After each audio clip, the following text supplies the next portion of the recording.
The morning sun beats down on Iron View's downtown, a dusty sprawl of cracked sidewalks and faded storefronts in the American South. Marcus Tate pulls his Navy sedan into a spot near the Pine Street Farmers Market, its stalls buzzing with vendors hawking tomatoes and handmade quilts. He's 42, a black architect with a quiet swagger, dressed in a crisp grey blazer for a client meeting about a new library design. The parking lines are barely visible, worn to ghosts by years of tires and rain. But he notices other cars slotted in the same haphazard row. A pickup truck sits 2 spaces down, its bumper plastered with a peeling Confederate flag sticker.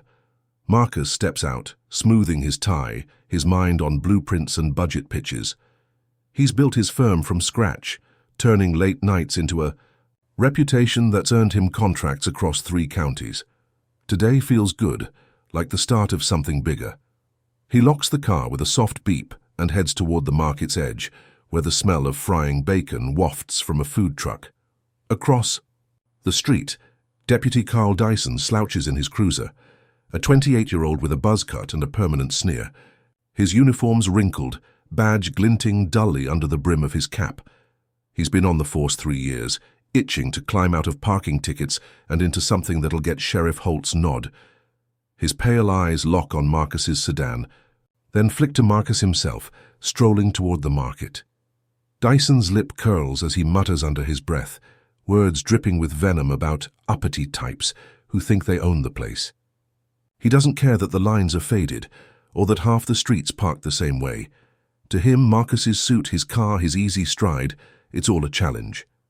He grabs his ticket pad, scrawls a citation with a scratchy pen, and steps out of the cruiser, boots thudding on the pavement.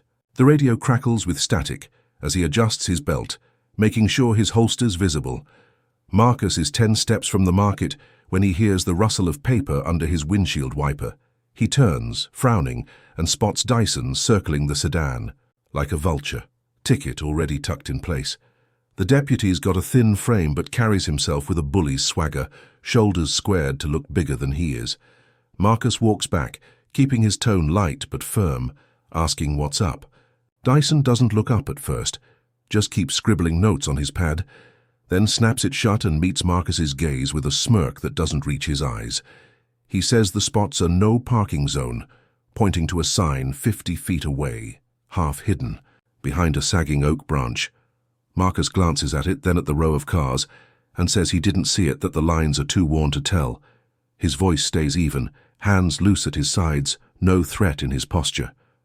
He's dealt with cops before, knows the drill, keep it calm and move on. Dyson's smirk fades, replaced by a hard glint.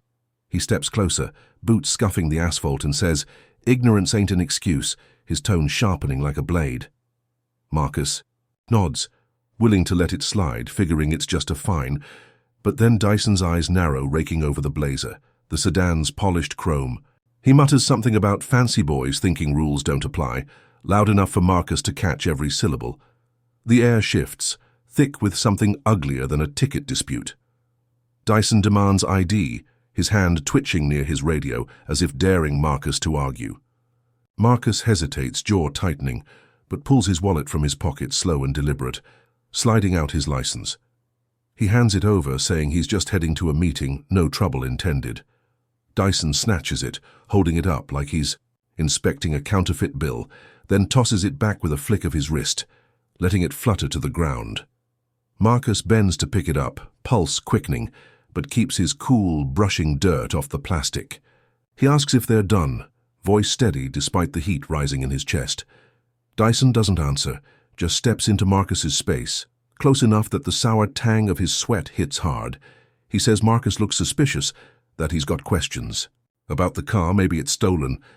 Marcus blinks, caught off guard, and points out it's registered in his name. He's got the papers in the glove box if Dyson wants to check. The deputy's grin twists, a predator's leer, and he says he don't need papers, he knows a troublemaker when he sees one. The slur slips out then, low and deliberate. Boy, tacked onto the end like a slap. Marcus's fists clench, but he unclenches them fast, breathing deep, knowing one wrong move could turn this sour fast. A few market-goers pause, clutching bags of peaches and jars of honey, eyes darting between the two men. An older white woman in a sun hat frowns, pulling out her phone, while a teenage boy in a basketball jersey edges closer, filming with shaky hands. Marcus notices, hopes it's enough to keep this civil. He says he's not looking for problems, just wants to pay the ticket and go. Dyson's laugh is sharp, a bark that cuts through the morning chatter, and he says it ain't that simple. No more. He grabs Marcus's arm, twisting it back, and barks for him to turn around. Marcus resists for half a second, startled, asking what he's done, but Dyson's already got the cuffs out, metal glinting in the sun. He spins Marcus hard, slamming him chest first against the sedan's hood, the impact knocking the breath from Marcus's lungs. The crowd gasps, a ripple of murmurs spreading like wildfire. The woman with the phone calls out that it's just a ticket, her voice trembling, but Dyson ignores her, wrenching Marcus's wrists into the cuffs. They bite into his skin, cold and tight, as Dyson leans in close, breath hot on Marcus's neck. He hisses that folks like him need to learn their place, that Ironview don't take kindly to his kind acting big. Marcus grits his teeth, pain shooting up his arms, but he doesn't fight back, doesn't give Dyson the excuse. The deputy's knee digs into Marcus's thigh, pinning him as he snaps the cuffs shut with a click that echoes in the sudden quiet. The teenage boy's still filming, lens catching the sweat beading on Marcus's forehead, the fury flashing in his eyes. A vendor in a stained apron shouts that this ain't right, that he's parked there every Saturday with no hassle. Dyson spins, pointing a finger at the man, telling him to shut it or he's next. The crowd's growing, maybe 20 people now, some muttering, others stepping back, fear outweighing their outrage. Marcus feels the hood's heat searing through his shirt, the humiliation sinking deep, but he keeps his head up, locking eyes with the kid's camera. He knows this isn't about parking anymore, it's about power, about skin, about a system that's been waiting to pounce. Dyson yanks Marcus upright, grip bruising, and shoves him toward the cruiser parked 10 feet away. Marcus stumbles, catching himself, and glances at the ticket flapping under the wiper, a flimsy piece of paper that's turned his day into a nightmare. Dyson opens the cruiser door, slamming Marcus's shoulder against the frame as he forces him inside. The leather seat sticky with old coffee stains, the air thick with the stench of cigarettes and arrogance. Dyson climbs in front, radioing the precinct with a smug report of a resisting suspect in custody, his voice loud enough for Marcus to hear every word. Marcus sits in the back, wrists throbbing, staring out the smeared window as the market fades into a blur. The crowd's still there, phones raised, capturing the sedan left abandoned, its driver hauled off for nothing but existing. He thinks of his meeting, the library plans folded in his briefcase, now irrelevant. His stomach twists, not just from the cuffs or the shove, but from the dawning truth. This is Ironview, where a black man in a suit is a target, not a citizen. Dyson cranks the engine, peeling out with a squeal of tires, and Marcus braces himself. Knowing whatever's coming next won't be simple or fair. This ticket's just the spark, and the fire's about to roar.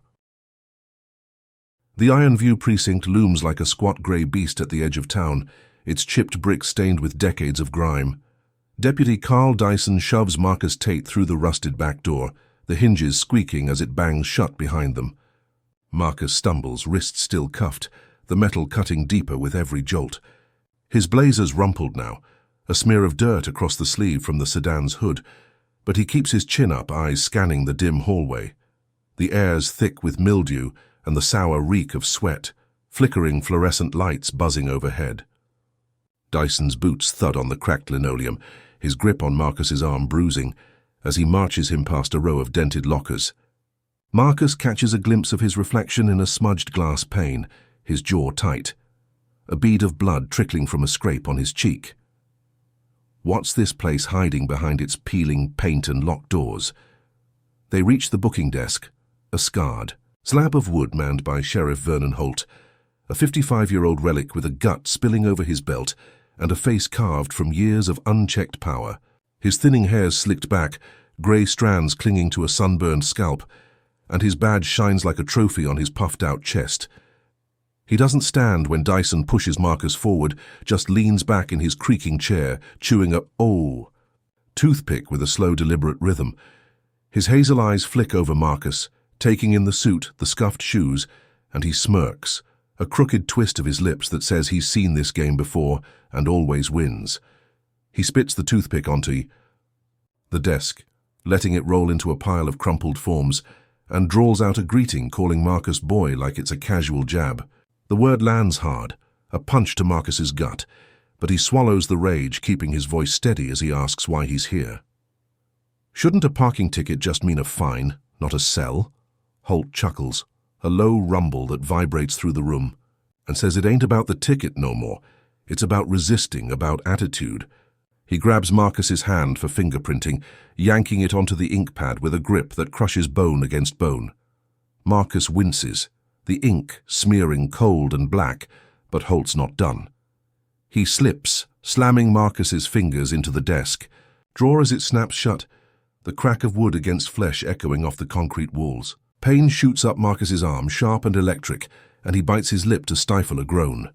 Holt pulls the drawer open with a mock apology, saying he's getting clumsy in his old age, but his grin's too wide, too satisfied. Marcus shakes out, his throbbing hand, ink staining his knuckles, and demands his phone call, voice cutting through the precinct's hum like a blade. Isn't that his right? Or does Ironview rewrite the law for men like him? Holt snorts, tossing a clipboard to Dyson, who scribbles something with a lazy flourish. The sheriff leans forward, elbows on the desk, and says they'll get to it when they're good and ready. He nods toward a hallway lined with steel doors, and Dyson drags Marcus along, shoving him past a drunk slumped against the wall, vomit pooling at his feet. The cell's a 6x8 cage, its bars rusted, floor sticky with something Marcus doesn't want to name. A single bulb swings above, casting jagged shadows, and a thin mattress sags on a metal frame, stained with brown streaks.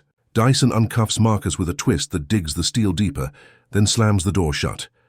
The clang ringing in Marcus's ears. He rubs his wrists, red welts blooming where the cuffs bit, and turns to find a cellmate hunched on the bench, a wiry, black man in his 30s with bloodshot eyes and a jittery twitch. The guy's wearing a torn flannel shirt, reeking of stale beer, and he mutters about Holt's hit list like it's a prayer he can't stop reciting. Who's this stranger? And what does he know that Marcus doesn't? Marcus sits opposite, loosening his tie, the silk damp with sweat. The cellmate glances up, sizing him up, and asks what he's in for. Marcus says it's a parking ticket, his tone dry as dust, and the guy lets out a laugh that's all edges, no warmth. He says it must have been some ticket, shaking his head. Like Marcus just told a bad joke. Marcus nods, leaning back against the cold wall, and says, "It's apparently a crime to park while black in this town." The cellmate's eyes darken, a flicker of recognition, and he introduces himself as Jamal, no last name, just Jamal. They don't shake hands, but there's a nod, a silent understanding that they're both caught in the same trap. Marcus asks, "What Jamal's in for?" and he shrugs, saying it's possession this time, though he swears the pills weren't his. He mumbles about Holt's crew, how they pick who they want to break and make it stick. Could this be more than random cruelty? A system rigged to crush certain faces? Footsteps clomp down the hall and Marcus straightens, hoping it's his call. It's Holt, flanked by a rookie cop with a nervous twitch, his uniform too big for his skinny frame. Holt jangles a key ring, taunting, and says Marcus can have his call now since he's been such a good guest. The rookie unlocks the cell, and Holt leads Marcus to a battered payphone bolted to the wall, its cord frayed and dangling. Marcus dials fast, fingers trembling from pain and fury, and Calvin Reed picks up on the second ring, his deep voice a lifeline through the static. Marcus says he's locked up over a ticket gone wrong, that Holt's crew's out for blood. Calvin's silent for a beat, then swears, promising he's coming to sort it out, that no one touches his brother like this. Marcus feels a flicker of relief, a crack in the nightmare.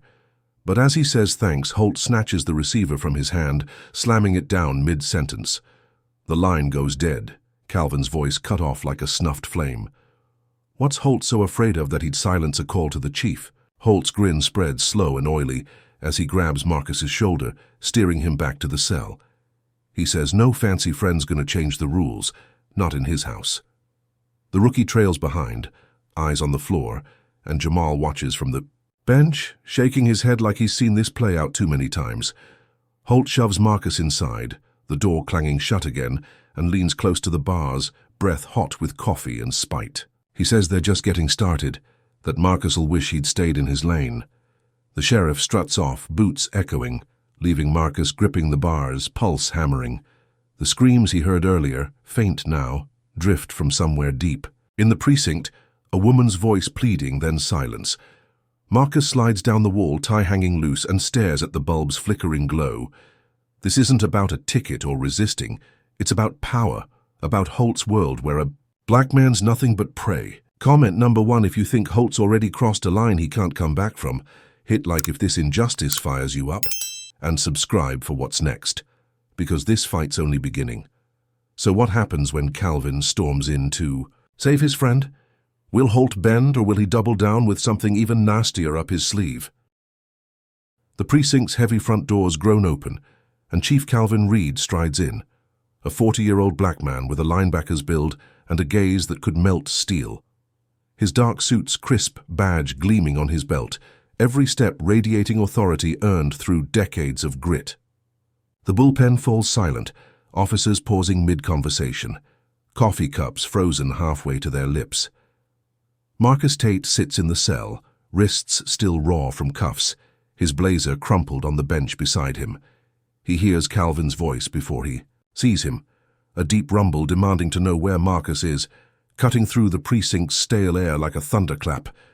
Sheriff Vernon Holt emerges from his office, toothpick rolling between his teeth, his gut straining against his uniform shirt. He squares up to Calvin, a good 6 inches shorter but puffed up with arrogance, saying this ain't the chief's turf, that iron view's his domain. Calvin doesn't flinch, stepping closer until Holt has to crane his neck to meet his eyes. He says Marcus is coming with him now, that this ticket nonsense ends here. His voice carries the weight of a man who's fought his way to the top of a system that never wanted him, a childhood friend who'd once shared sodas with Marcus on East Side stoops. Marcus stands, gripping the bars, a flicker of hope warming his chest despite the ache in his bruised fingers. Holt smirks, playing dumb, saying there's paperwork to finish, procedure to follow.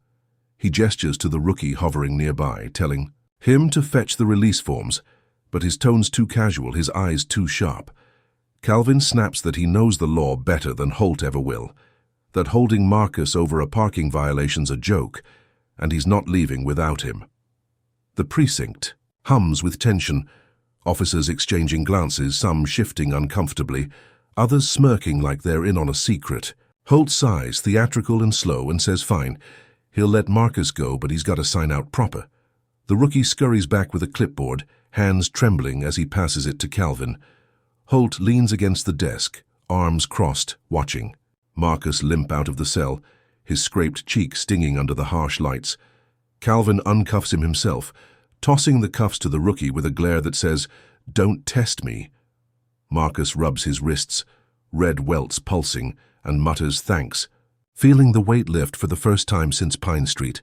Holt calls after them, saying he hopes Marcus learned something today, his voice dripping with mock concern.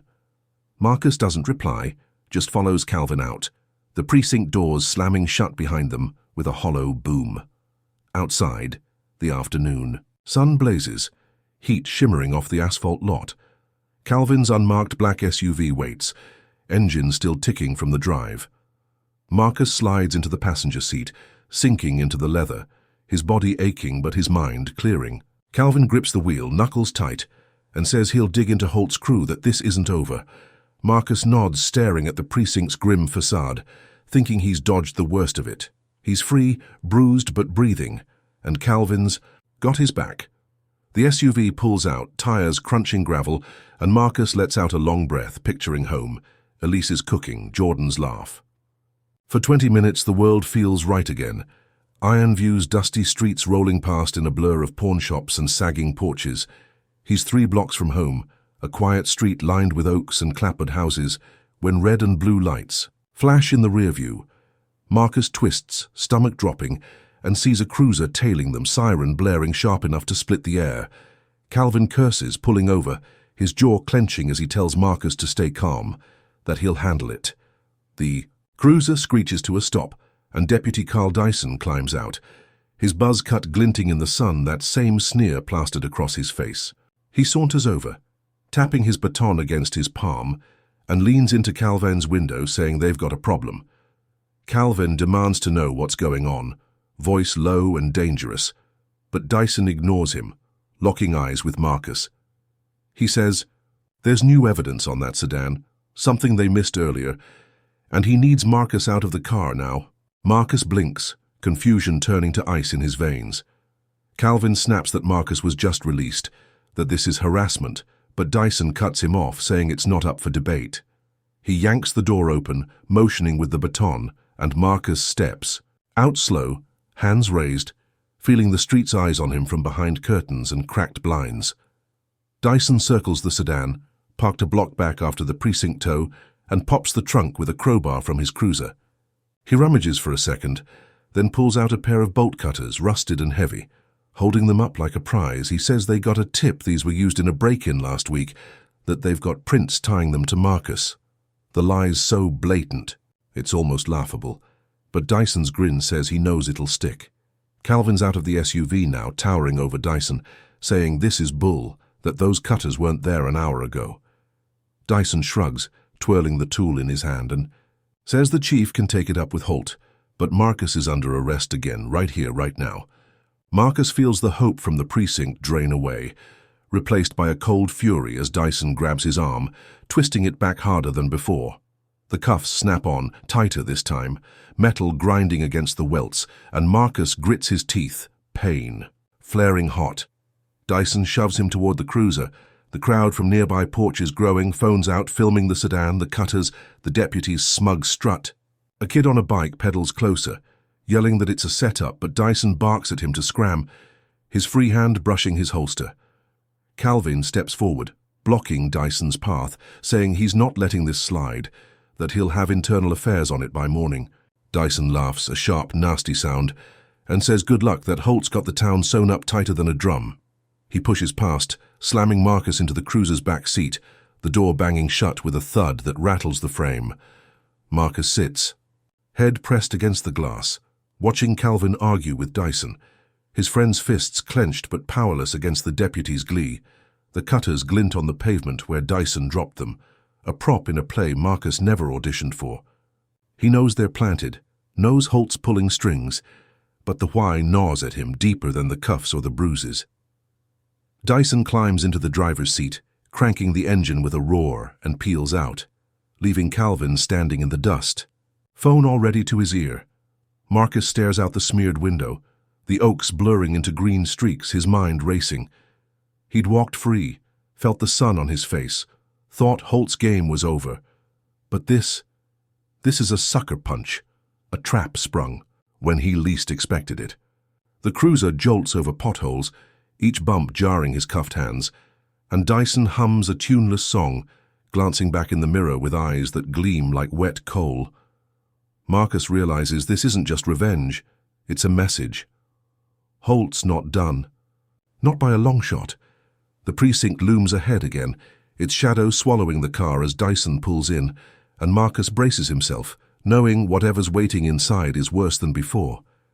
This isn't freedom's end. It's the start of something. Uglier, something that'll test every ounce of fight he's got left. The Ironview Precinct's booking room smells like burnt coffee and desperation, its walls plastered with yellowing wanted posters curling at the edges. Marcus Tate sits on a metal chair, wrists cuffed to a rusted loop bolted to the table, the steel biting into his already raw skin. His navy blazer hangs off one shoulder, torn at the seam from Deputy Carl Dyson's latest shove, and a fresh bruise blooms under his eye, courtesy of the cruiser's door, accidentally clipping him. On the way in, Sheriff Vernon Holt paces in front of him, a hulking shadow in his stained uniform, his boots scuffing the linoleum with every deliberate step. He's holding a manila folder, slapping it against his palm like a metronome, and his grin's wide enough to show tobacco-stained teeth. He says they've got Marcus dead to rights now, that this ain't about no parking ticket anymore, it's about theft, about breaking into old man Pritchard's pawn shop last week. Marcus stares, disbelief warring with fury, and asks how that's possible when he was at home with his family that night. Blueprints spread across the kitchen table, Can a man be in two places at once? Or is Holt just spinning fairy tales? Holt snorts, tossing the folder onto the table with a thud, papers spilling out like confetti. He says they've got a witness, that Pritchard himself picked Marcus out of a lineup not 30 minutes ago. Marcus leans forward, cuffs clanking, and says that's nonsense. He's never stepped foot in that shop, never even met the guy. Holt calls for Dyson, who struts in dragging a rickety TV cart, a grainy VHS player wobbling on top. The deputy pops in a tape, smirking as the screen flickers to life, showing Marcus standing in a lineup with 5 other black men, all in orange jumpsuits, their faces blank. The camera pans to Pritchard, a wiry white man in his 60s with a trembling lip and darting eyes, pointing at Marcus with a shaky finger. He mumbles something about recognizing the suit, the height, but his gaze keeps sliding to the floor, like he's reading a script he doesn't believe. Marcus's stomach twists, the setup so obvious it's insulting, and he asks Holt who got to Pritchard, who scared him into lying. Doesn't it take guts to frame a man in broad daylight? Holt laughs, a gravelly sound that bounces off the concrete, and says Marcus is grasping at straws, that the evidence don't care about his feelings. Dyson leans against the wall, arms crossed, his buzz cut catching the light as he nods along, saying they found bolt cutters in Marcus's trunk, prints, all over them matching the pawnshop break-in. Marcus snaps that those cutters were planted, that Dyson pulled them out like a magician with a rabbit, but Holt cuts him off, saying prints don't lie, people do. The sheriff's eyes glint with something darker than amusement, a promise that this is just the start. Marcus clenches his fists, nails digging into his palms, the pain grounding him, as he realizes Holt's not playing a short game. He's building a cage, brick by brick.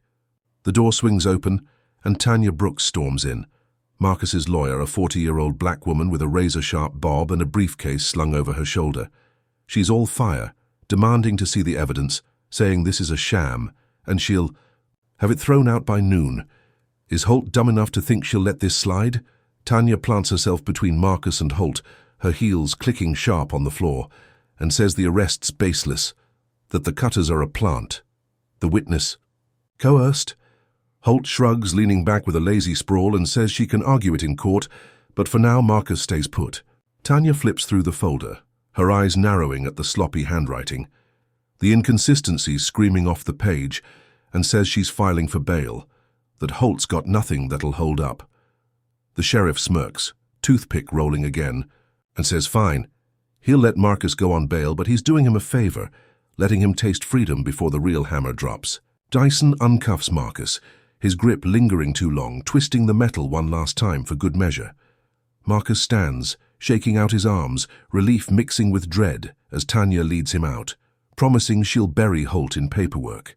He steps into the humid night, the precinct's shadow stretching long across the lot, thinking maybe, just maybe, he's dodged the bullet this time. But Holt's not done.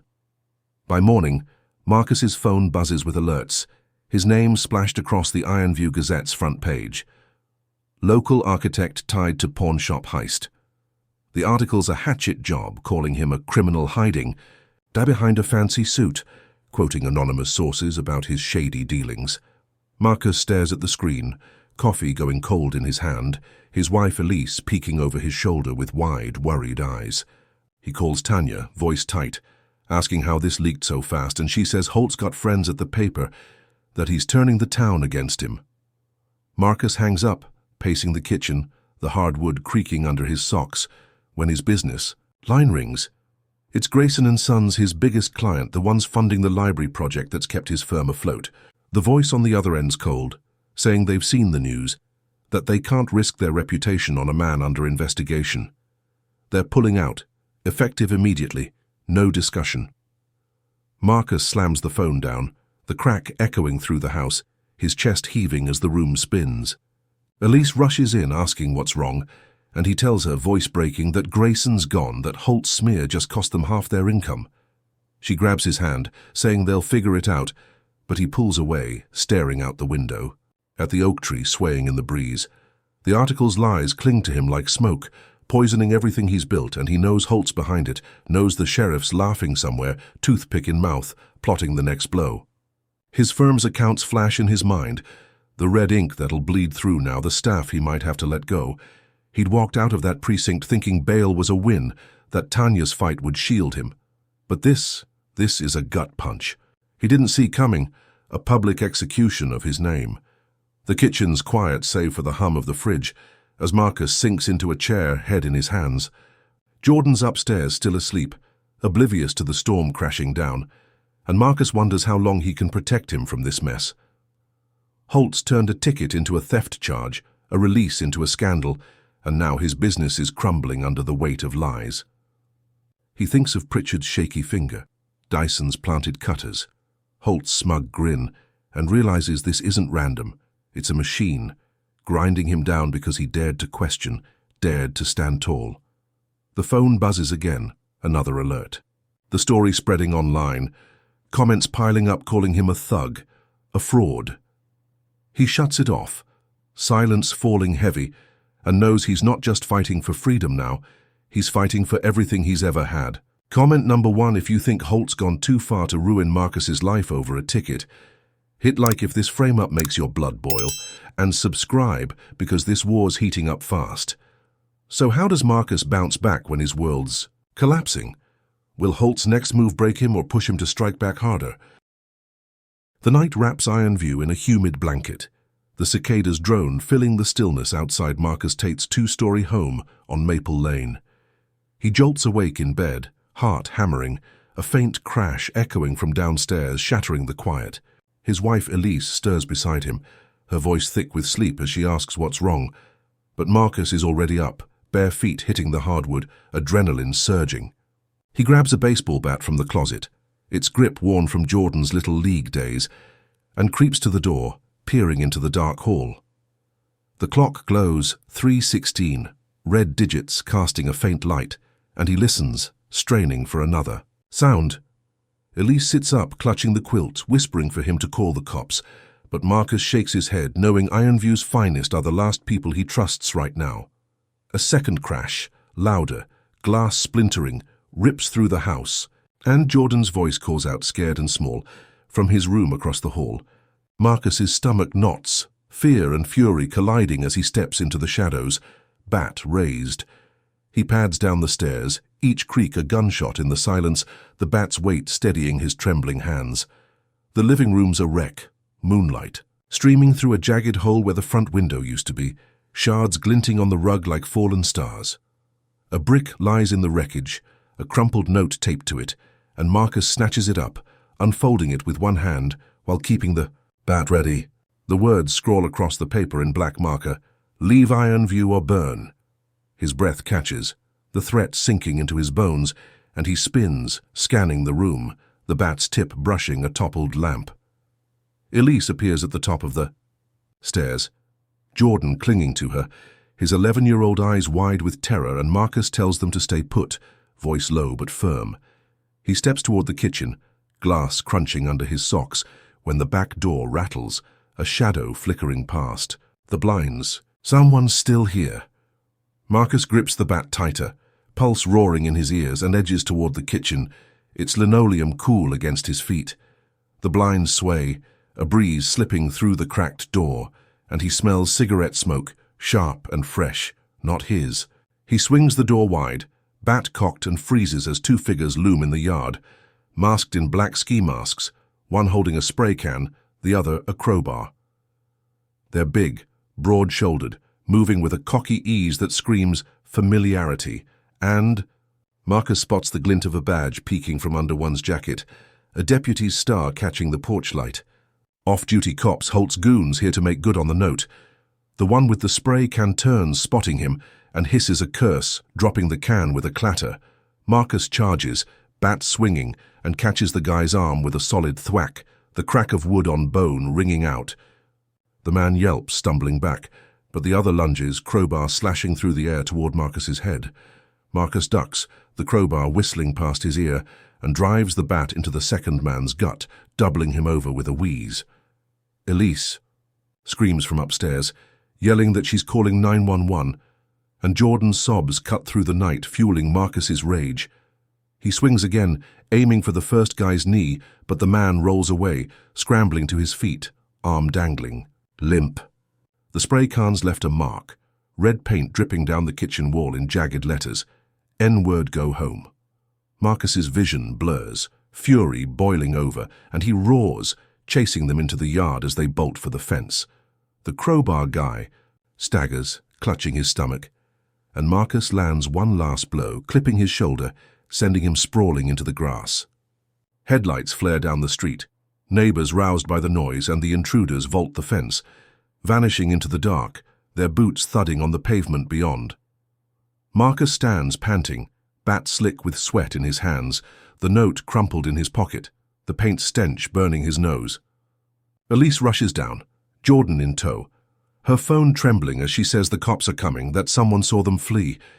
He pulls them close, their warmth grounding him, but his eyes stay on the fence, the shadows where Holt's men melted away. The living room's a war zone, couch cushions slashed, photos of Jordan's birthday smashed on the floor, every surface defaced with slurs in dripping red. He picks up a shattered frame, his wedding picture with Elise, the glass webbed over her smile, and his knees buckle, the bat clattering to the floor. This isn't just a warning, it's a gutting, a stripping away of safety, of home, because he's black, because he fought back.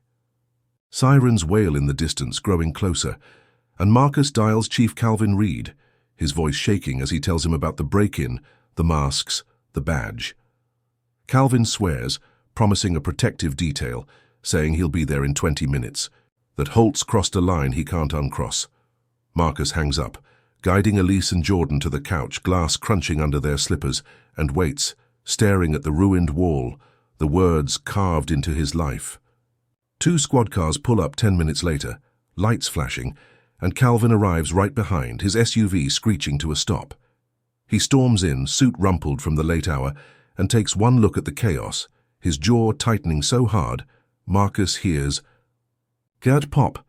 He assigns 2 officers he trusts, burly guys named Evans and Ortiz, to watch the house, telling them no one gets near without his say-so. Marcus nods, grateful, thinking maybe this is the shield he needs, that Holt's overplayed his hand. Calvin kneels by the brick, reading the note, his face darkening with every word, and says he'll get forensics on it, that he's calling in favors to nail Holt's crew. Marcus believes him, clings to that promise as the officers set up outside, their radios crackling in the night. Elise makes coffee, hands unsteady, and Jordan curls under a blanket, eyes red from crying. The house quiets, the sirens fading, and Marcus sinks into a chair, exhaustion pulling at him. He thinks it's over for now, that Calvin's detail will keep the wolves at bay, that he can breathe. But at 4:30, the front door bangs open, and Marcus jolts upright, bat in, hand again as Evans staggers in, blood trickling from a gash on his forehead. He says 2 men jumped them, tasers and fists, that Ortiz is out cold in the yard. Marcus runs outside, Elise shouting after him, and finds Ortiz sprawled by the cruiser, groaning, a bruise swelling across his jaw. The street's empty, no sign. So of the attackers, but the message is clear. Holt's not stopping, not even with Calvin's men on guard. Marcus helps Ortiz up, the officer muttering apologies, and Evans radios Calvin, voice tight with shame. The chief arrives 10 minutes later, fury etched into every line of his face, and checks his men, swearing Holt'll pay. Marcus stands in the yard, bat dangling, staring at the spray-painted wall through the broken window, the slurs glowing under the porch light. He'd fought back, sent them running, thought the detail would hold, but this betrayal, this breach, cuts deeper than the brick ever could. Holt's men didn't just invade his home, they proved no one safe, not even under Calvin's watch. The night stillness returns, heavy and mocking, and Marcus knows this is war now, a war he's losing, one blow at a time. The Ironview town hall buzzes under harsh fluorescent lights, folding chairs packed with a restless crowd of 300, their murmurs rising like steam in the muggy air. Marcus Tate stands at the podium, his navy blazer swapped for a plain, black shirt, sleeves rolled up, a faint bruise still shadowing his cheek. His hands grip the mic, knuckles white as he stares out at faces split between curiosity and contempt. Chief Calvin Reed looms beside him, suit crisp despite the late-night chaos at Marcus's house, his badge glinting like a warning. The clock ticks towards 7, the room swelling with tension as Marcus clears his throat, voice steady but raw, and says he's here to call out Sheriff Vernon Holt to expose the corruption-rotting Ironview from the inside. He recounts the parking ticket, the arrests, the planted bolt cutters, the brick through his window, the slurs sprayed across his walls. Each word lands heavy, a stone dropped into still water, rippling through the crowd. Does a man's home deserve to be a battlefield just for existing? Calvin steps up, his deep voice cutting through the hum, saying he's seen the evidence, that Holt's crew's targeting black families, shaking them down until they break or flee. He holds up the crumpled note from the brick, "Leave Ironview or burn," and the room splits, half gasping, half hissing slurs under their breath. A grey-haired woman in the front row nods, clutching a purse tight, while a burly man in a trucker hat stands shouting that Marcus is lying, that he's a thief playing victim. Marcus locks eyes with him, saying he's got nothing to gain but the truth, that Holt's the one profiting off fear. The crowd erupts, cheers clashing with boos, a woman in a floral dress yelling support, a tattooed guy in the back spitting racial venom loud enough to turn heads. Calvin raises a hand, silencing them, and says this ends tonight, that he's launching a formal probe into Holt's precinct. No stone unturned. Can a town heal when its protectors are the poison? Holt strides in late, boots thudding on the scuffed floor, his gut jiggling under a too-tight uniform shirt, toothpick rolling between his lips. The room quiets, a predator's presence sucking the air dry, and he climbs the stage, smirking like he owns it. He grabs a mic, voice oily and slow, saying he's got no idea what Marcus is on about, that he's just doing his job, keeping Ironview safe from troublemakers. He points at Marcus, calling him a con stirring up drama, says the arrests were lawful, the evidence legit. The trucker hat guy cheers, fist pumping, while the grey-haired woman shakes her head, muttering about lies. Marcus steps forward, heat rising in his chest, and says Holt's the con, that he's got proof, recordings of Dyson's slurs, the note, the smashed window. He pulls out his phone, playing a clip from the farmer's market, Dyson's voice snarling "boy" through static. The crowd shifts, unease spreading, but Holt laughs it off, saying it's edited, that Marcus is desperate. Isn't it funny how the real crook always cries loudest? For a moment, it feels like a win. The room teetering on Marcus's side, phones, out filming, whispers of justice flickering. Calvin nods, promising action, and the meeting ends with applause drowning out the jeers, Marcus's shoulders easing as he steps off stage. He thinks maybe this is it, the tide turning, Holt's mask, slipping in front of everyone. But by noon the next day, his phone lights up with alerts. His firm's office raided by the health department, yellow tape crisscrossing the doors. Inspectors in hazmat suits swarm the building, claiming anonymous tips about asbestos in the walls, a violation that'll shut him down for weeks, maybe months. Marcus races over, finding his staff outside, bewildered, blueprints scattered on the sidewalk. Tanya Brooks meets him, saying it's all fake, that the building's clean, but the order's signed by a county official in Holt's pocket.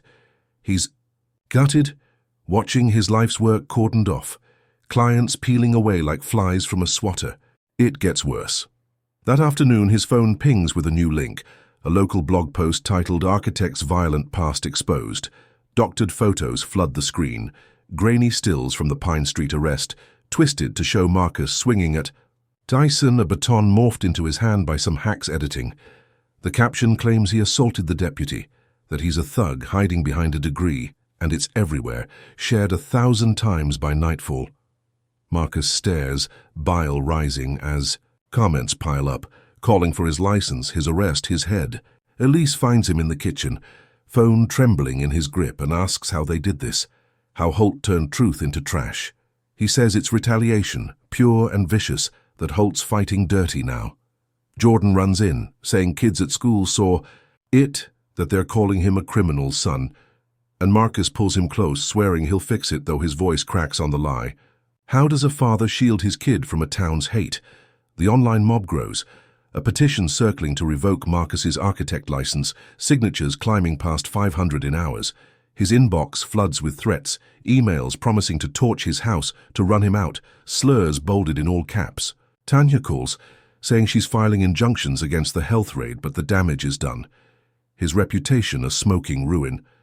Calvin swings by, face grim, saying he's pushing the probe, that Holt's rattled, striking wild. Marcus nods, clinging. To that, thinking the town hall's echo might still carry, that the crowd's cheers meant something. But the photos, the raid, the petition, they're a tidal wave, drowning his brief stand. He'd faced Holt head-on, thought the truth would shield him, but this backlash is a beast clawing deeper than the brick ever did. The house quiets, Elise tucking Jordan in upstairs, Marcus alone with the bat from last night, its wood chipped. From the fight. He traces the dents, remembering the masked men, the spray paint, and now this, a public lynching without a rope. Holt's turned the town hall into a weapon, twisting Marcus's defiance into a noose, and he's tightening it. Fast. The health raid's a lie, the photos a sham, but they're real enough to choke his business, his name, his family's peace. He thinks of Calvin's promise, the probe, but it feels distant, a match flickering against a storm. Holt's not. Just playing defense. He's burning Marcus's world to ash, proving no stand goes unpunished in Ironview. Comment number 1 if you think Marcus's courage deserved better than this brutal smackdown. Hit like if Holt's dirty tricks make you rage, and subscribe because this fight's spiraling out of control. So what's Holt cooking up next to? Bury Marcus deeper? Can Calvin's probe outrun this avalanche of lies, or is something darker waiting to strike? The morning sun cuts through Ironview's haze, casting long shadows over Marcus Tate's kitchen table, where newspapers pile up, their headlines screaming lies about his violent past. He sips cold coffee, the mug trembling in his bruised hands, his black shirt still wrinkled from the town hall showdown. Elise moves silently behind him, packing Jordan's lunch, her eyes red from a sleepless night of whispered fears. The phone rings, shattering the quiet, and Marcus answers, expecting Tanya with legal updates. Instead, it's Lena Carter, a 35-year-old journalist from the Ironview Gazette, her voice smooth as honey over the line. She says she saw the town hall, heard Marcus's story, and wants to help, to expose Sheriff Vernon Holt's corruption in print. Marcus hesitates, the doctored photo still burning in his mind, but her tone's earnest, promising a front-page spread to set the record straight. He agrees to meet her at a diner on Oak Street, a flicker of hope sparking through the exhaustion. The diner's a relic. Its vinyl booths cracked, air thick with grease and cigarette smoke clinging to the walls. Marcus slides into a corner seat, the bat from the home invasion tucked in his car trunk, a silent reminder of the stakes. Lena arrives 5 minutes later, auburn hair pulled into a messy bun, notepad in hand, her green eyes sharp behind wire-rimmed glasses. She's all business, ordering black coffee, saying she's been tracking Holt's crew for months, that Marcus's case could crack it wide open. He leans in, voice low, and spills everything. The ticket, the arrests, the planted cutters, the brick, the spray-painted slurs, the health raid, the fake photos. She scribbles fast, nodding, asking for proof, and Marcus pulls a USB drive from his pocket, loaded with the Pine Street recording, photos of the wrecked living room, the threatening note. He hands it over, watching her pocket it, thinking this might be the lifeline he needs, a way to flip Holt's game back on him. Lena's questions dig deep, her pen flying across the page, and she says this is gold, that Holt won't see it coming. She promises to run the story tomorrow, to call out the sheriff's racket, to rally Ironview behind Marcus. He feels the weight lift, just a fraction, imagining the headlines shifting, the town's eyes opening. She finishes her coffee, says she'll call with a draft by nightfall, and leaves with a firm handshake, her boots clicking out the door. Marcus sits back, exhaling, the diner's hum fading as he pictures Holt squirming, the Gazette's ink undoing the sheriff's lies. He drives home, the USB gone but hope riding shotgun, thinking Lena's his ace, that truth might finally outweigh the smear. Elise meets him at the door asking how it went, and he says it's good, that they've got a fighter in their corner now. By evening, the house settles into a fragile calm. Jordan upstairs with his comics, Elise stirring soup on the stove, The smell of time cutting through the tension.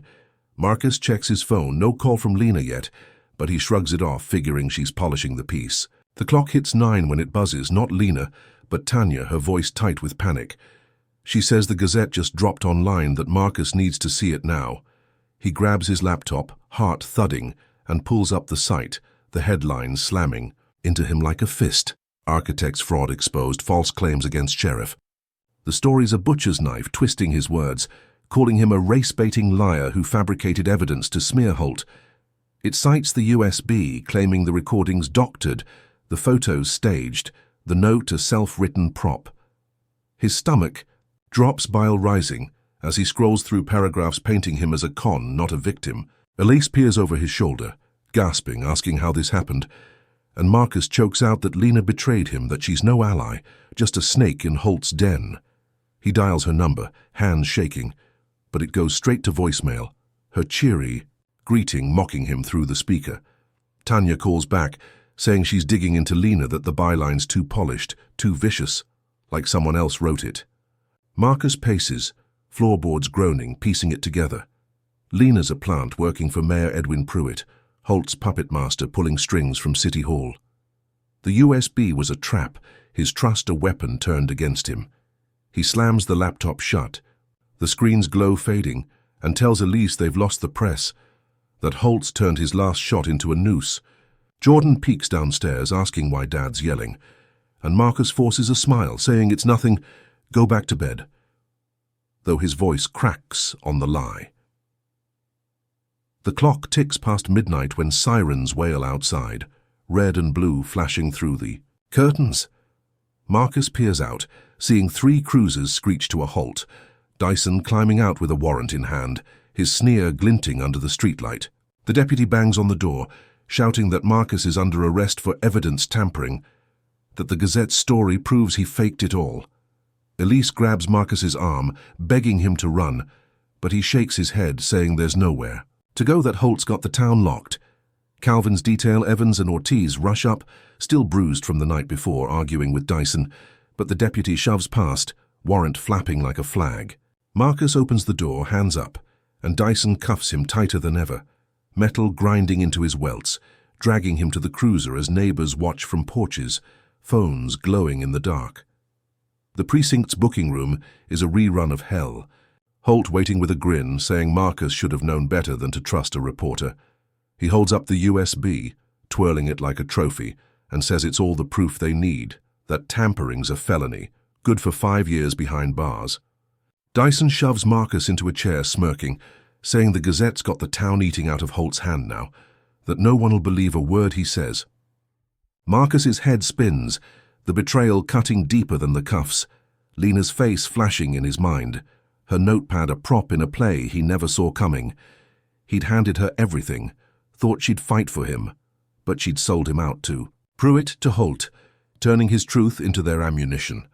Calvin storms in 10 minutes later, suit jacket flapping, demanding to see the warrant, saying this is a setup, that he'll tear it apart. Holt laughs, tossing the paper to him, saying it's airtight, signed by a judge Pruitt owns.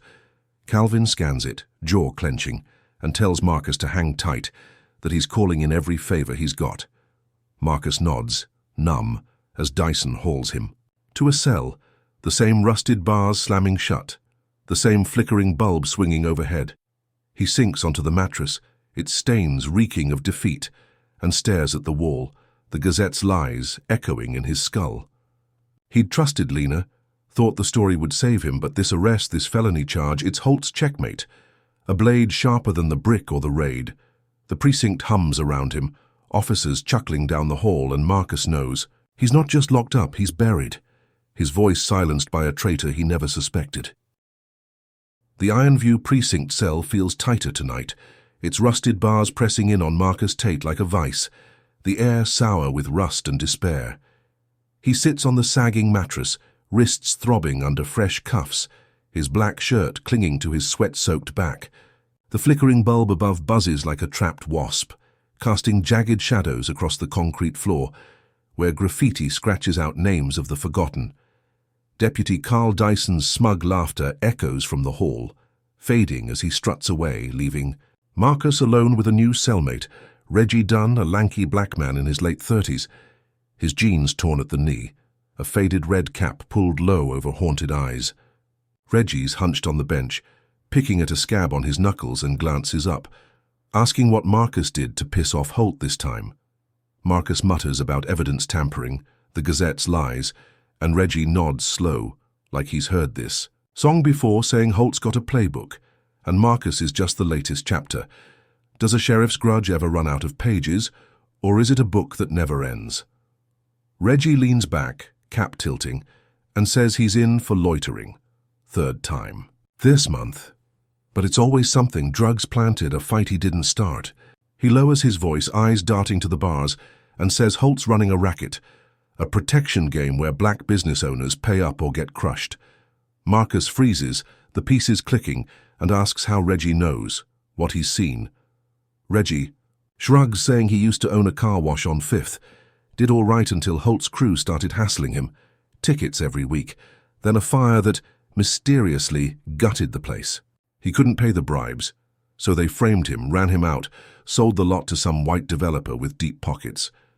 Marcus's jaw tightens, thinking of his own firm, the health raid, the lost clients, and asks if it's all connected, if Holt's targeting anyone who won't bend. Reggie nods, saying it's a pattern, that half the black folks in Ironview's jail or gone broke fighting it. Isn't it wild how a ticket can unravel a whole life? The cell door clangs open, and Chief Calvin Reed storms in, his suit jacket unbuttoned, a storm brewing in his dark eyes. He's got Tanya Brooks with him, her briefcase swinging, and tells Dyson, hovering nearby, to uncuff Marcus, that he's got bail sorted, that this tampering charge won't stick. Dyson smirks, taking his time with the key, twisting the cuffs. One last dig before they fall free. Marcus rubs his wrists, welts pulsing red, and stands, relief warring with dread as Calvin says he's pulling strings, that Holt's overreached this time. Tanya hands Marcus a file, saying she's filing motions to dismiss, that Lena's betrayal's a legal minefield they can exploit. Marcus nods, following them out, the precinct's hum fading as they hit the parking lot, the night air thick, with humidity and the faint chirp of crickets. He thinks he's clear, that Calvin's clout and Tanya's fight might hold Holt at bay, that Reggie's words are a warning he can outrun. They're halfway to Calvin's SUV, parked under a flickering streetlight, when a crack splits the air, sharp and final, a gunshot slicing through the quiet. Marcus ducks, heart slamming, as Calvin staggers, clutching his arm, blood seeping through his fingers, staining his white shirt crimson. Tanya screams, dropping her briefcase, papers scattering like leaves, and Marcus lunges, catching Calvin, before he hits the asphalt. The chief grits his teeth, swearing, saying he's fine, it's just a graze, but his face is pale, sweat beading on his brow. Marcus scans the lot, eyes wild, spotting a shadow slipping behind a dumpster, a rifle's barrel glinting before it vanishes. He yells for Tanya to call 911, dragging Calvin to the SUV, propping him against the wheel as blood drips onto the gravel. Holtz sent a sniper, a hired gun, to scare Marcus off or take Calvin out. Maybe both. Was this always the end game, or just Holt's panic kicking in? Sirens wail in the distance, lights flashing as an ambulance screeches into the lot 10 minutes later. Paramedics swarming Calvin, strapping him to a gurney. He grabs Marcus's hand, grip weak but fierce, saying, "Don't run, fight," that Holtz. Desperate now. Marcus nods, voice caught in his throat as they load Calvin in, the doors slamming shut, the ambulance peeling out toward Memorial Hospital. Tanya's on the phone, barking at dispatch, then turns to Marcus, saying she'll meet him at the hospital, that they've got to regroup. He drives home alone, the bat rattling in the trunk, Reggie's story looping in his head, Holt's racket clearer with every mile. He pulls into Maple Lane, the house dark, Elise and Jordan asleep, and thinks he's dodged the bullet literally, that Calvin's survival means they've still got a shot. But the next morning, Elise shakes him awake, her face ashen, saying she's been fired from her nursing job at Ironview General. Marcus sits up, groggy, asking why, and she hands him a letter, the hospital's logo stark on the page, citing anonymous complaints about her conduct, effective immediately. He reads it twice, the words blurring, and slams it down, the table shaking, saying it's Holt. that this is payback for the town hall, for the precinct pushback. Elise sinks into a chair, hands trembling, saying they've lost half their income now, that the firm's raid and her job are gone in a week. Marcus paces, the sniper's shot echoing in his skull, Reggie's warning ringing true, and realizes Holt's not just after him, he's dismantling his whole life piece by piece. He'd walked out of that cell thinking he'd won a round. But this, the graze, the firing, it's a double blow sharper than the cuffs or the lies. The kitchen's silent, sunlight slanting through the blinds, catching dust motes in the air. Marcus stares at the letter, the hospital's sterile words a knife in his gut, and thinks of Calvin bleeding but alive, fighting from a hospital bed. He'd trusted the chief's power, Tanya's law, thought they'd shield him, but Holt's reach is a web, snaring Elise now, tightening around Jordan next. The sniper wasn't a miss, it was a message. Back off or lose everything. Marcus grabs his keys, telling Elise he's going to Calvin, that they've got to hit back harder, but her eyes plead, asking how much more they can take. He doesn't answer, stepping into the garage, the bat's shadow long on the wall, knowing Holt's not done, that this war's gone from personal to primal, and he's got no choice but to swing. Comment number 1 if you think Holt's crossed into pure evil with this sniper hit. Hit like if Elise's firing feels like a punch too far, and subscribe because Marcus's fight is about to explode. So what's Holt's next play when a bullet doesn't stop them? Will Marcus and Calvin turn the tables, or is Ironview's trap snapping shut for good? The Ironview safe house squats on the edge of town, a weathered trailer tucked behind a wall of overgrown pines, its tin roof dented by years of storms. Marcus Tate pulls his Navy sedan into the gravel drive, engine cutting off with a soft sputter, the bat from the home invasion still rattling in the trunk. Inside, Chief Calvin Reed sits on a sagging couch, his left arm in a sling, bloodstains faint on his rolled-up sleeve from the sniper's graze. The air smells of damp wood and stale beer, a single bulb dangling from the ceiling, throwing harsh light across his grim face. Marcus drops into a folding chair, the metal creaking under him, his black shirt damp with sweat from the drive. Calvin's voice is low, rough, saying they've got to dig into Holt's network that the sheriff's rattled, hitting wild now. Marcus nods, pulling out Reggie's story, the racket, the pattern of black businesses torched or framed, and says they need proof, something to bury Holt and whoever's pulling his strings. Calvin grabs a laptop from a duffel bag, wincing as he shifts his arm and boots it up, the screen's glow casting shadows on the peeling wallpaper.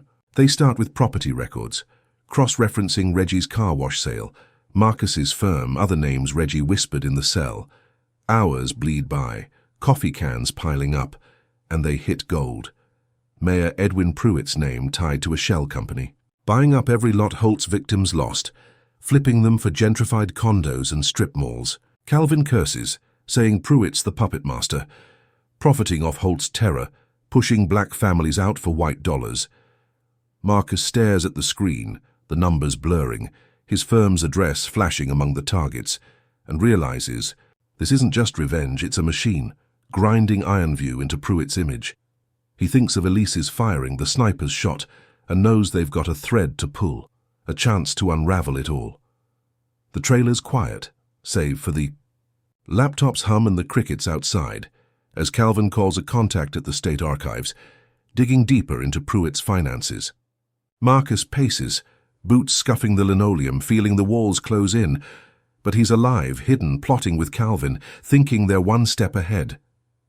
The clock ticks past noon when his phone buzzes. Tanya Brooks on the line, her voice sharp, with panic. She says Holt's seized his firm under eminent domain, claiming it's for a new mall project, that the health raid was just the opener. Marcus freezes, hand gripping the phone, asking how, when, and Tanya says it's legal on paper, signed by Pruitt himself, that his office is locked, staff sent home. He hangs up, slamming the chair into the wall, the crack echoing, and tells, Calvin voice breaking, that Holt's taken everything, his life's work gone in a signature. Calvin stands, sling swaying, saying they'll fight it, Sue, but Marcus cuts him off, saying it's not just the firm, it's bigger now. He thinks of Reggie's car wash, the developer's cash, and knows Pruitt's playbook, seize, sell, profit, repeat. The trailer feels like a bunker, a last stand, and he clings to the laptop's data, the proof they're building, thinking it's his lifeline, that Holt's overreach might crack open the case. But the day's not done. At 3, Elise calls, sobbing, saying Jordan's been suspended from school, that they found weed in his locker, a dime bag with his prints. Marcus's knees buckle, the phone slipping, and he catches it, asking how, begging her to explain. She says the principal called it a random search, that Jordan swears it's not his, that he's home now, scared, crying. Marcus knows it's Holt, another planted lie targeting his son to break him completely. He tells Elise to lock the doors, stay put, that he's coming, but Calvin grabs his arm, saying it's a trap, that Holt's watching the house, waiting to snatch him if he shows. Marcus yanks free, shouting that it's Jordan, his boy, that he can't hide while his family bleeds. But Calvin's voice cuts through, saying they've got to be smart, that running back gets them all caught. Marcus sinks back, head in his hands, the trailer's walls blurring as Elise's sobs echo in his skull. He'd thought the safe house was a win, a place to strike from, that Pruitt's records were their weapon, but Holt's hit twice in hours, seizing his firm, framing his son, each blow a sledgehammer to his ribs. Calvin pulls up the school's security feed, hacked by a friend, and they watch grainy footage. Dyson slipping into the locker hall, planting the bag, smirking at the camera, like he knows no one'll care. The proof's there, undeniable, and Marcus's fists clench, nails biting into his palms, thinking they've got Holt now, that this video's the nail in his coffin. Calvin nods, saving it to a drive, saying they'll take it to the state, bypass Pruitt's cronies, but Marcus's phone buzzes again. Elise's name flashing, her voice a whisper now, saying cops are outside, asking for him, that Jordan's terrified, hiding in his room. Marcus tells her to stall, that he's safe, but his chest tightens, knowing Holt's circling, tightening the noose. Calvin calls his detail, Evans and Ortiz, ordering them to Maple Lane, but the line crackles, Ortiz saying they're pinned. Down that Holt's men slashed their tires, left them stranded 5 miles out. Marcus stares at the laptop, Pruitt's name glowing. The school footage paused on Dyson's grin, and feels the ground shift, his family exposed, his firm gone, his son a pawn in Holt's game. He'd thought going underground gave them an edge, that Calvin's grit and the data would turn the tide. But this double strike, the seizure, the frame-up, it's a gutting worse than the sniper's bullet. The trailer's a cage now, not a shield, and Marcus grabs the bat from the car, slamming the trunk, telling Calvin they've got to move to hit back before Holt takes more. Calvin nods, wincing as he stands, saying they'll regroup at the hospital, use his rank to pull in state cops, but his eyes flicker with doubt, the grays slowing him down. Marcus drives, the sedan rattling over back roads, the bat across his lap, Jordan's face flashing in his mind, Elise's letter crumpled in his pocket.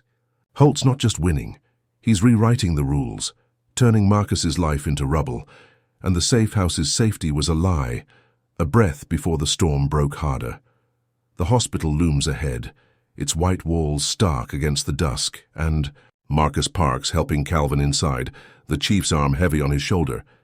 Nurses bustle, a doctor stitching Calvin's graze, and Marcus stands by the window staring at Ironview's skyline, the town that's chewed him up. He'd thought they'd outsmarted Holt, that evidence would save them, but the firm's gone. Jordan's branded Elise's job dust, and Holt's still out there laughing, plotting. The bat's in the car, a useless club against a machine this big, and Marcus knows he's not just hiding now, he's running out of moves. Holt's strikes hitting faster, deeper, deadlier than ever. The hospital's hum surrounds him, sterile and cold, and he wonders how much more he can lose before there's nothing left to fight for. The Ironview City Hall steps gleam under the midday sun, a cracked marble stage for Marcus Tate's stand, his black shirt soaked with sweat, the bat from the home invasion left in the sedan parked blocks away. He stands before a swelling crowd. Save 500. Megaphone in hand, voice roar as he calls out Sheriff Vernon Holt's reign of terror. Faces stretch out before him, a mix of black families clutching signs, white allies in solidarity tees, and a snarling fringe hurling slurs from the edges. Chief Calvin Reed watches from the sidelines, arm still in a sling, his suit jacket draped over his shoulders, eyes sharp despite the hospital's lingering pallor. Marcus names the victims. Reggie Dunn's car wash, his own firm seized, Jordan's. Framed suspension, Elise's firing, each word a spark igniting the crowd's roar. He says Holt's racket ends today, that they've got proof. Pruitt's land grabs, Dyson's planted drugs, and the people cheer, fists pumping, a chant of justice now shaking the air. Marcus holds up his phone, playing the school footage, Dyson's smirk filling a portable screen rigged by volunteers, the crowd gasping as the deputy slips the bag into Jordan's locker. Calvin steps forward, voice booming without a mic, saying he's got state cops coming, that Holt's days are numbered. The rally surges, a tide of hope, signs bobbing like waves. No more Holt, in bold red, a woman in braids shouting that she lost her bakery to the same game. Marcus feels it, the shift, thinking this is the moment, the town waking up, Holt's grip slipping under the weight of their voices. He spots Elise and Jordan near the front, her arm around their son, his. Eyes wide but proud, and Marcus nods to them, a promise he's fighting for more than himself now. The crowd's a shield, a weapon, and he thinks they've turned the corner, that Holt's empire might crack under this pressure. But Holt's not idle. Sirens wail, cutting through the chants, and 6 squad cars roll up, lights flashing, riot gear spilling out like ants from a kicked nest.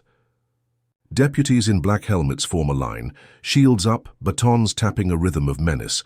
Holt striding at their head, his gut straining his uniform, toothpick gone, replaced by a bullhorn.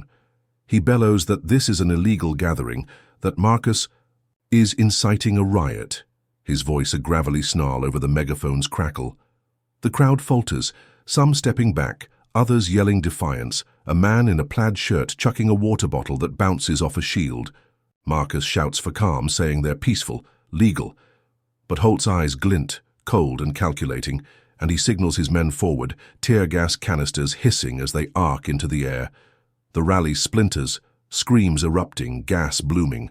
In white clouds, stinging Marcus's eyes, choking his throat.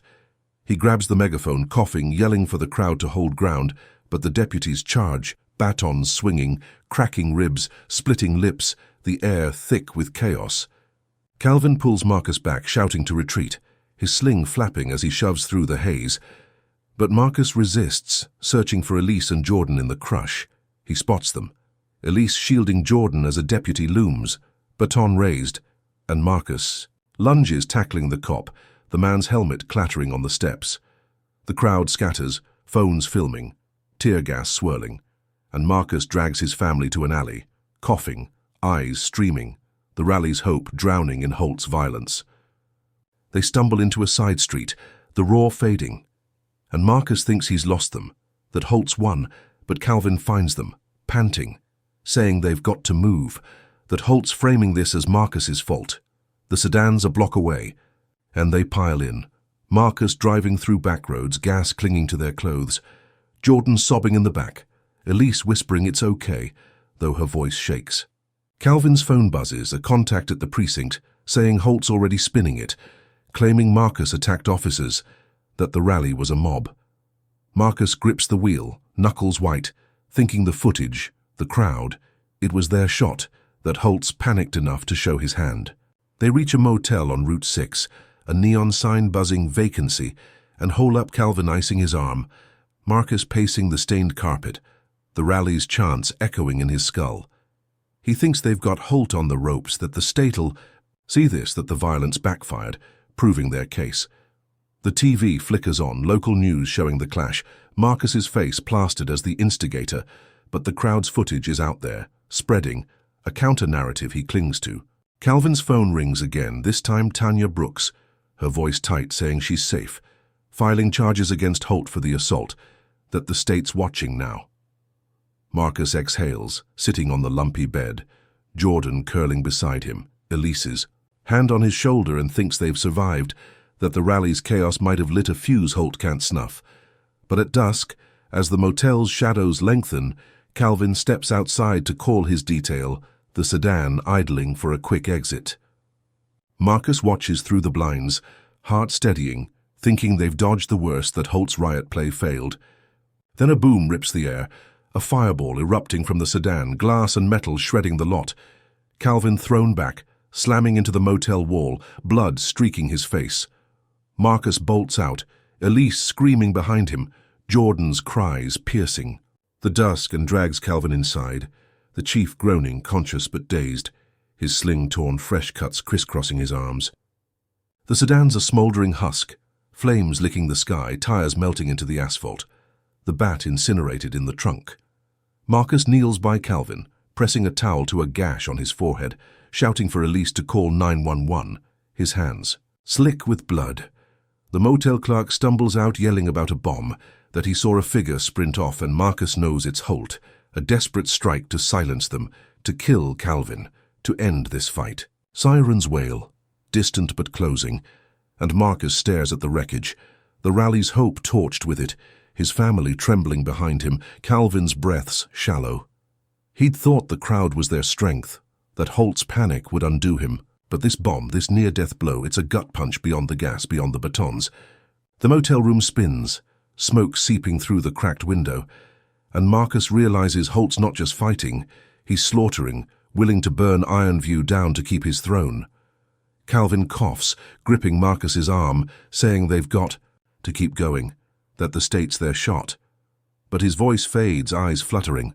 Marcus nods, numb, as paramedics burst in, strapping Calvin to a stretcher, the rally's chants replaced by the crackle of flames.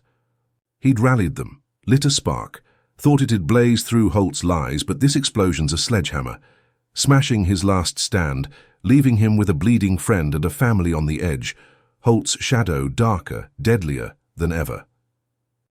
The Ironview hospital room hums with antiseptic and the soft beep of machines. Chief Calvin Reed lying in a bed, his arm re-bandaged, face a patchwork of cuts from the car bomb's shrapnel. Marcus Tate stands by the window, black shirt torn at the elbow, staring at the parking lot where dawn paints the asphalt gold, his sedan's charred husk towed away hours ago. Elise sits beside Jordan on a plastic chair, her hands clasped tight, his 11-year-old frame hunched under a blanket, eyes red from crying. Calvin's voice rasps, weak but firm, saying he's called the FBI, leaked Pruitt's land records, Dyson's school footage, everything they've got, that Holt's bomb pushed it federal. Marcus nods, gripping the sill, thinking this is it, the final play, that the feds will swoop in and end Holt's reign. He turns, telling Calvin to rest, that he'll handle the next step, but the chief's eyes sharpen, saying Holt won't. Wait, that he's coming for them all now.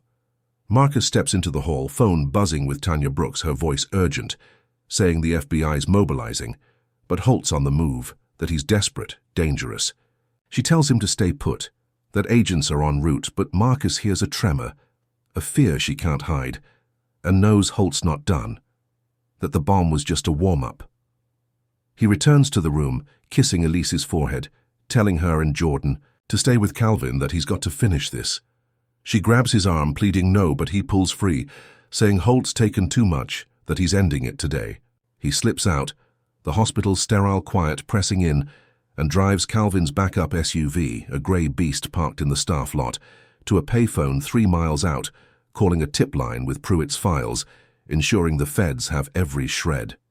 He thinks it's over, that Holt's trapped, that the law'll crush him now. But Holt strikes faster. At noon, Marcus gets a text from an unknown number. We've got Elise. Retract it all, or she's dead. His heart stops, hands fumbling the phone, and he dials her, no answer.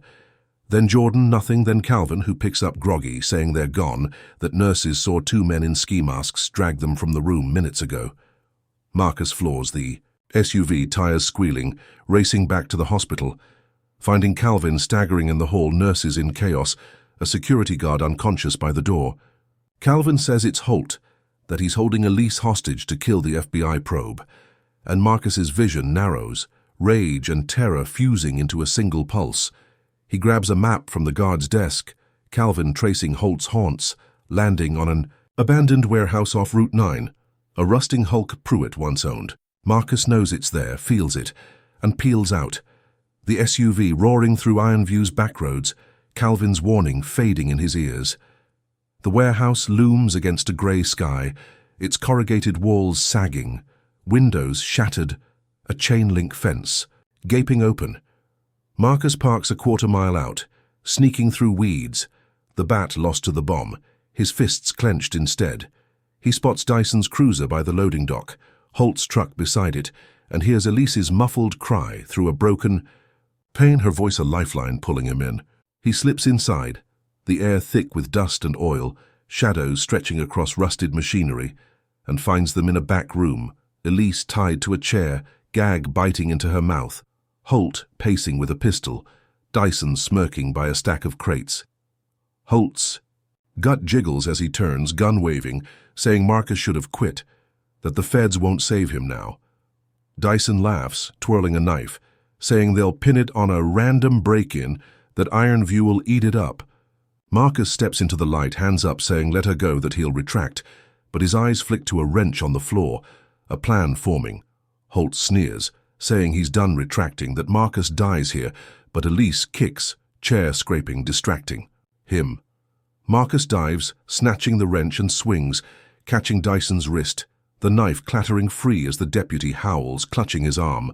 Holt fires, the shot grazing Marcus's shoulder, blood blooming hot, but he charges, wrench cracking. Holt's knee, the sheriff crumpling with a bellow. Marcus unties Elise, ripping the gag free, her sobs shaking him as he pulls her behind a crate. Holt staggering up, gun trembling in his hand. Dyson lunges, fist slamming Marcus's jaw, but Marcus twists, wrench smashing Dyson's ribs, dropping, him gasping. Holt fires again, bullet pinging off metal, and Marcus tackles him, wrench to gun hand, snapping bone, the pistol skittering across the concrete. Elise grabs it, hands shaking, aiming at Holt as he writhes, cursing, saying Pruitt'll bury them, that this changes nothing. Marcus stands, panting, blood dripping from his shoulder, and kicks Dyson's knife away, the deputy moaning, out cold. He thinks they've won, that Elise is safe, that Holt's down, the feds will finish it. Sirens wail, faint but growing, and he pulls Elise out, the warehouse's gloom swallowing Holt's threats. They stumble to the SUV, her clinging to him, tears soaking his shirt, and he drives, thinking it's over, that Holt's broken, that Jordan's waiting at the hospital with Calvin. But as they hit the highway, Holt's radio crackles from the warehouse floor, Pruitt's voice cutting through static, calm and cold, ordering a citywide manhunt for Marcus, saying he's a cop killer, that Holt's assault proves it. Marcus glances at Elise, her eyes wide, and realizes the wind's a mirage, that Pruitt's flipped it, that Holt's defeat feeds a bigger beast. The sirens close in, not feds, but Ironview's finest, lights flashing in the rear view, and he floors it, weaving through traffic, Elise gripping his arm, saying they've got to hide. He'd outsmarted Dyson, freed her, thought the warehouse was the end, but Pruitt's manhunt's a tidal wave, washing away his stand, turning rescue into fugitive flight. The SUV roars, hospital fading behind, and Marcus knows Holt's not the final boss, that Pruitt's web's tighter, deadlier than he ever guessed. He'd saved Elise, beaten Holt bloody, but this hunt, it's a cage snapping shut, Holt's last laugh echoing from the warehouse floor. The grey SUV barrels down Ironview's back roads, tires kicking up dust as Marcus Tate grips the wheel, blood seeping from the graze on his shoulder, staining his torn black shirt. Elise sits beside him, her wrists raw from ropes, eyes darting. To the rear view where red and blue lights flicker, faint but relentless, Ironview's cruisers closing in. The warehouse rescue replays in his mind, Holt's broken knee, Dyson's crumpled form, the pistol in Elise's trembling hands, and he thinks they've won, that the FBI's got Pruitt's files, that Holt's down for good. He swerves onto a dirt path, pines whipping past, telling Elise they'll hide at Reggie Dunn's old trailer, a spot Holt's crew never found. She nods, voice shaky, saying Jordan's safe with Calvin at the hospital, that they just need to breathe, to wait for the feds. Marcus clings to that, the engines roar, drowning out the sirens, thinking this manhunt's a bluff, that Pruitt can't outrun the truth now. They ditch the SUV a mile out, trekking through brambles, the trailer's rusted shell looming ahead, its windows boarded, a relic of Reggie's lost fight.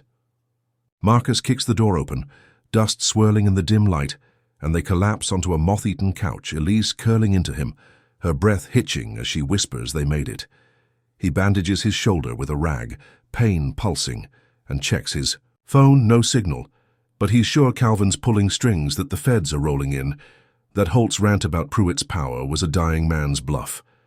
The trailer's silence wraps them, a fragile cocoon, and Marcus thinks they've dodged the hunt, that the warehouse was the endgame, that justice is clawing its way to Ironview. Elise's eyes close, exhaustion claiming her, and he stands watch, peering through a cracked board. The forest still, no lights, no sound, just the hope of sirens he can't yet hear. Morning breaks, pale light seeping through the boards, and Marcus risks a trip to a gas station payphone 2 miles west, leaving Elise with a pocket knife from the trailer's drawer, telling her to lock up tight. He dials Tanya Brooks, her voice crackling through static, saying the FBI's raiding Holt's precinct, Pruitt's office, that the files hit like a bomb, but she hesitates, adding that Pruitt's spinning a counter-narrative, calling Marcus a fugitive cop killer, that Holt's assault is proof. Marcus curses, asking about Calvin, and Tanya says he's stable, pushing the feds from his bed, that Jordan's under guard, safe. He hangs up, relief warring with dread, thinking the feds'll sort it, that Pruitt's lies can't hold against the evidence. He treks back, the trailer's outline emerging through the pines, and finds Elise awake, pacing, saying she heard a chopper, distant but real. He thinks it's the feds, closing in, that they're saved, that Holt's empire's dust now, but the day twists. By noon, a radio in the trailer, scavenged from a junk pile, spits static and news. A local station blaring that a grand jury's cleared Holt, Dyson and Pruitt, ruling Marcus's evidence fabricated, his attack on Holt a crime. Marcus freezes, the voice droning that Sheriff Holt's a hero, defending Ironview from a deranged architect, that Pruitt's calling for calm, promising justice. Elise gasps, asking how, and Marcus slams the radio off, the silence deafening, his mind racing. The feds should have won. The files, the footage, it was airtight, but Pruitt's flipped it, bought the jury, turned truth into a lie. He thinks of Holt's radio crackle in the warehouse, Pruitt's calm order, and realizes the mayor's reach is a noose, strangling the case before it breathed. The trailer's walls close in, Elise's eyes wide with terror, and he knows they're not safe, that Pruitt's manhunt's real, that Holt's free, gloating, planning. They pack what they can, a canteen, the knife and bolt, the sedan's keys lost to the bomb, their feet pounding dirt as choppers buzz closer, rotors thumping. The sky.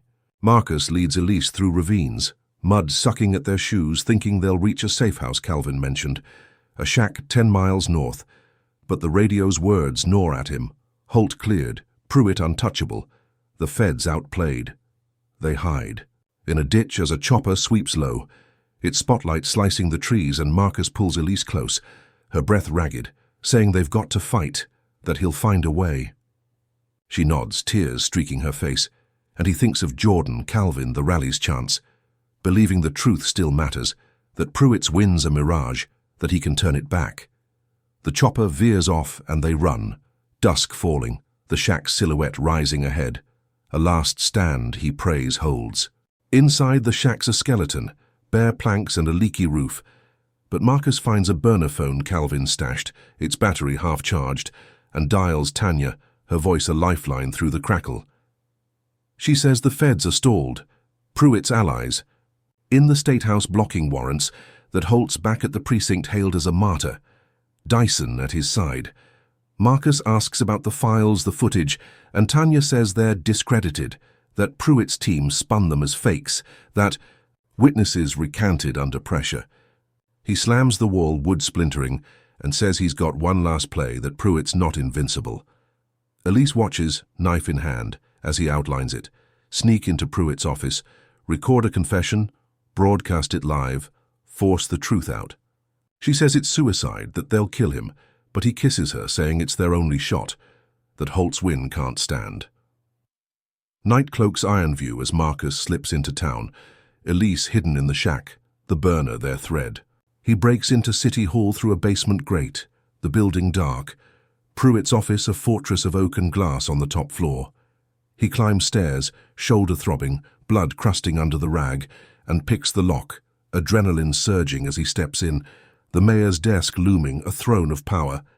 He rigs a hidden camera from a janitor's cart, streaming to a local activist's site. A hack Tanya prepped, and waits, heart pounding, knowing Pruitt's due for a late meeting. The door creaks, and the mayor strides in, 60, silver-haired, charcoal suit pristine, his patrician face calm until he sees Marcus gun in hand. The pistol Elise took from Holt. Marcus says talk, tell the truth, that the world's watching, and Pruitt laughs, cold and hollow, saying no one will believe. A fugitive. Marcus steps closer, gun steady, saying he's got nothing left. That Pruitt's racket, Holt's hits, they end now. The mayor's eyes flicker, calculating, and he sits, hands flat on the desk, thinking Marcus is bluffing. That the stream's a lie. He talks, smug, saying Holt's a tool, that the land grabs built his empire, that Marcus was just a bug to squash. He admits the bomb, the frames, the jury fix, thinking he's alone, that Marcus will die before it matters. The camera hums, the activist's site crashing from views, Pruitt's voice spilling live to thousands, millions as it spreads. A viral flood Marcus prays drowns them. Pruitt lunges, realizing too late, but Marcus sidesteps, wrenching the mayor's, arm pinning him as sirens wail, not Holt's but feds, real ones storming in, badges flashing, guns drawn. They cuff Pruitt, his face twisting in rage, shouting that Marcus'll pay, but the agents drag him out, the stream's echo ringing. Through iron view, Marcus slips away, back through the grate, the gun ditched, his breath ragged as he hits the streets, choppers circling, feds swarming, Holt's precinct next. He reaches the shack, Elise rushing to him, tears flowing as she says it worked, that the broadcast flipped it, that Holt's arrested, Dyson too, Pruitt's confession a hammer smashing their lies. Marcus holds her, relief crashing in, but he knows it's not clean, that Ironview's still poisoned, that he's a ghost now, branded, a fugitive too long to reclaim his life. He writes a note, the fight's not over, I'll keep going where shadows hide, and leaves it for Calvin slipping into the night with Elise, vanishing as the feds clean up, justice bitter, not sweet. The town wakes to chaos, Pruitt's. Full Holt's cell, the system cracked but not broken. Marcus gone, a legend whispered in alleys. A man who turned a ticket into a war and paid everything to win. Marcus Tate's journey and racist cops arrest a black man over a parking ticket until he calls his best friend, the chief of police, reveals harsh truths about resilience, systemic injustice, and the cost of standing up. First, it shows that courage can ignite change, even when the odds seem insurmountable. Marcus's refusal to bow to Sheriff Holt's tyranny, despite losing his firm family stability and freedom, sparked a reckoning that toppled a corrupt empire. Yet, it also teaches that justice isn't guaranteed. Sometimes it's a pyrrhic, victory leaving scars deeper than the winds. Marcus exposed Holt and Pruitt, but at the price of his normal life becoming a fugitive for truth. Second, it underscores the power of community and allies, like Calvin Reed and the rally crowd, whose support amplified Marcus's voice, proving no fight is solitary. Still, the betrayal by Lena Carter highlights a bitter lesson. Trust can be a double-edged sword, wielded by those hiding in plain sight. Finally, the story exposes how entrenched racism distorts systems. Holt's racket thrived because Ironview let it, a reminder that silence fuels oppression. Marcus's tale isn't just a battle.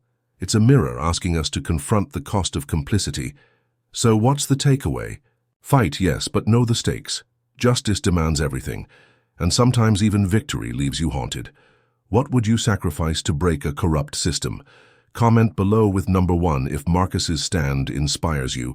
Hit like if this injustice stirs you. Subscribe for more hard-hitting tales and share to spark the conversation. Thanks for joining this journey. Here's to courage lighting the dark ahead.